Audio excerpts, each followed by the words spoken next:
வணக்கம். தில்லுக்கு தொட்டு சந்தானத்தை நம்ம காமெடியாக நான் பார்த்துட்டு ஒரு ஹீரோவாக பார்க்குறப்ப நம்ம மனசு ஏற்றுக்குமா அப்படின்ற ஒரு தயக்கத்தை தான் போனேன்.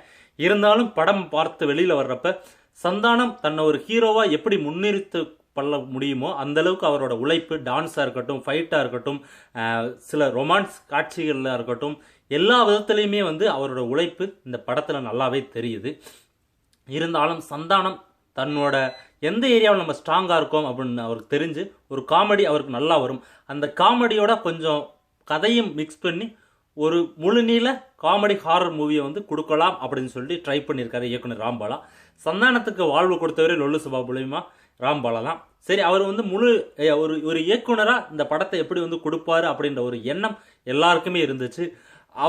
அவருக்கு என்ன தெரியுமோ கலாய்க்கிறதா அவருக்கு தெரியும் ராம்பாலாவுக்கு. அதே மாதிரி நிறைய ஹாரர் மூவிஸ் வந்துகிட்டு இருக்கு. சரி, பேயவே கலாய்க்கிற மாதிரி ஒரு படத்தை எடுத்துடலாம் அப்படின்ற ஒரு ட்ரை பண்ணி எடுக்கப்பட்ட படம் தான் இந்த தில்லுக்கு துட்டு. சந்தானத்தை பொறுத்தளவுக்கு தன்னை ஹீரோவாக தான் இனிமேல் நடிப்பேன் அப்படின்னு சொல்லிட்டு உறுதியாக இருக்காரு.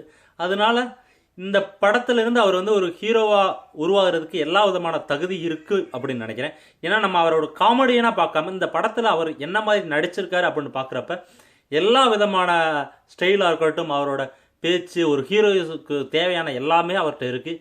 இருந்தாலும் அவர் இந்த மாஸ் ஹீரோ அப்படின்ற லெவலுக்கு போகாமல் இந்த மாதிரி காமெடி வித் ஹீரோ கொஞ்சம் சப்ஜெக்டை வச்சு நிறையா படங்கள் நடித்தார்னா அதுக்கப்புறம் அவர் ஒரு ஹீரோ அப்படின்ற ஒரு அந்தஸ்து நம்ம மனசுக்குள்ளே வந்ததுக்கப்புறம் அவர் முழுநீள ஹீரோவாக நடிக்க போகலாம் அப்படின்றது என்னோட தனிப்பட்ட ஒரு கருத்து.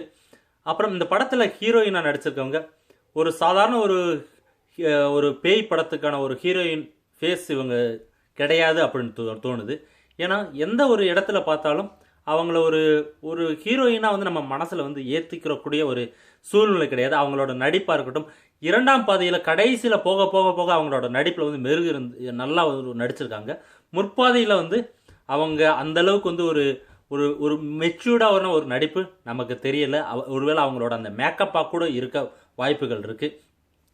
அடுத்து சந்தானத்தோட ஃப்ரெண்டாக வர்ற நம்ம கருணாஸாக இருக்கட்டும், அவங்க அப்பா வர்ற ஆனந்தராஜா இருக்கட்டும், இந்த படம் 3 பேர், இவங்க 3 பேர், அப்புறம் ஹீரோயின், அவங்களோட அப்பா, இந்த மாதிரி ஒரு 5-6 பேருக்குள்ளே சுற்றிக்கிட்டு இருக்க கதையினால எல்லாருமே அவங்களுக்கு கொடுத்த பார்ட்ஸை பக்காவாக பண்ணியிருக்காங்க.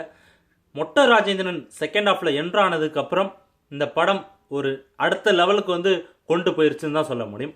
மொட்டை ராஜேந்திரன் வர்ற சமீபத்தில் வர்ற எல்லா படங்கள்லையும் பார்த்தீங்கன்னா ஹாரர் மூவியில் மொட்டை ராஜேந்திரன் இல்லாத படமே கிடையாது.